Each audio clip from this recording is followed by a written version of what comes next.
If you've been watching this channel for a little while, you know that I am a big proponent of carrying a tourniquet on your person at all times.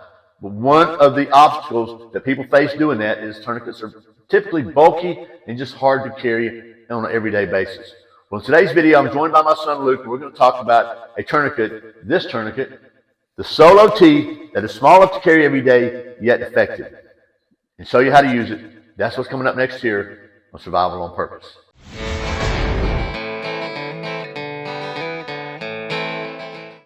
Welcome back to Survival on Purpose. My name is Brian. Thanks for joining me.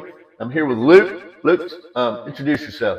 All right, I'm Luke. When I'm not being his cameraman at SHOT Show, I'm a firefighter, advanced EMT, and I'm in paramedic school right now.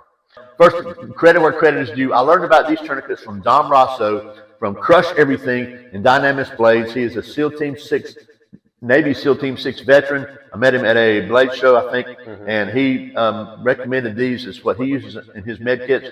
I found these from Templar Medical, 20 bucks a piece. They're not very expensive, and just so that I don't have to listen to people tell me these don't work, because, you know, this is a tourniquet I've been recommending, a rat tourniquet, and it's a good tourniquet, and it does work. But I've got this report here real quickly from the National Institute of Health. This is not somebody they paid to review their tourniquet, and it's a performance evaluation of the Solo T and Combat Application Tourniquet.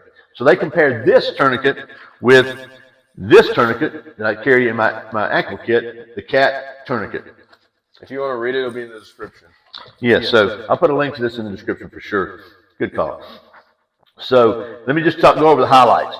They used a cadaver model to simulate lower thigh femoral pressure. Arterial occlusion was established by Doppler ultrasound, and tourniquet performance was quantified by under tourniquet pressure cuffs.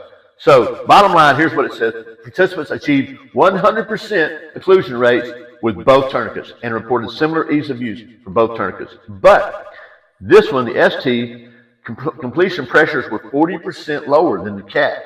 So the conclusion was that the adhesive wrap-based ST tourniquet delivered equivalent hemorrhage control performance at significantly lower pressure than the CAT. So lower pressure means there's less chance of tissue damage. So, I mean, it works. So without any further ado, I'm going to let Luke apply this to me. And just to be clear, we've never, either one of us has done this. We want to do this kind of, see how idiot-proof this is. I highly recommend, if you're going to buy tourniquets any kind, get at least 2 so you can have one to practice with, because you shouldn't just carry this around without practicing it. So, without further ado, Luke is going to tourniquet my arm and check to see how, if it's working by checking my pulse, because we don't have a Doppler. So. All right, just got those out of the box. When you open it, the whole thing is sticky. This red part isn't, so that way it doesn't stick to itself. So you take it and start going. So you want a forearm or up here? Forearm. Up here. High. All right. Put it on. You're supposed to stick it down initially so it sticks. Now look at my scrawny arms. And then once you get like a roll, that's when you're supposed to stretch it out, because it has some stretch. You start getting it tight.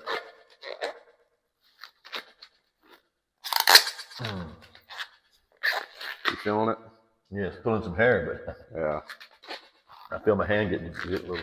Yeah, you can see it too, the blood not coming back right there.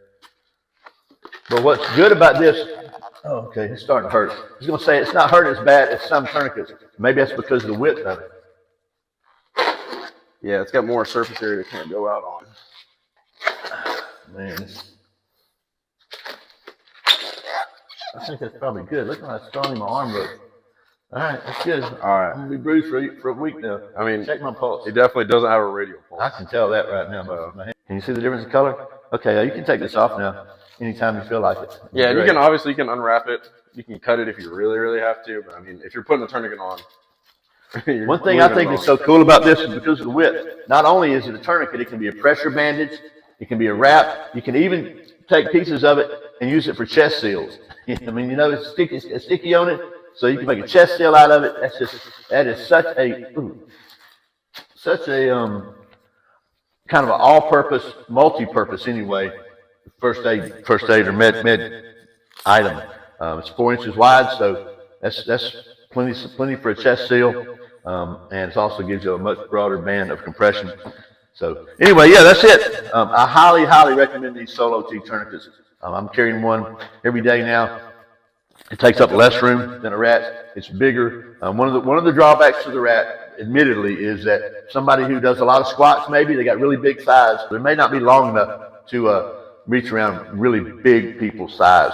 But this one is no size restrictions. That's why I like it so much. From infants to dogs and pets to big limbs, it covers the base, and it just stinking works. Do you know how long it is? Because look, we've already used this much, and there's still a ton left in the roll. I don't know if you can see it. I don't know, but it's long enough. How about that? So anyway, carry a tourniquet. I'll put a link to these solo tees. I'm not sponsored by them. I don't have any affiliation with them. I'm not making any money on this, but I'm telling you, if you're concerned about having a way to carry a tourniquet because it's too big or too bulky because they won't fit in your skinny jeans or whatever the case may be, this is the bomb, man. It works, and could potentially save a lot of lives. If you carry a pistol and something to make holes, you need to carry something to fix holes, because realistically, you have a much greater chance of needing med gear than you do a firearm. 100%. So anyway, thanks again to Dom Rosso for recommending this. And if you haven't checked out Dom's stuff, it is Crush Everything and Dynamis Blades. He's a really cool dude. And thank you, Luke, for helping me out. And as always, thank you for watching Survival on Purpose. Remember, survival is not an accident, so be prepared. Be prepared. See you next time.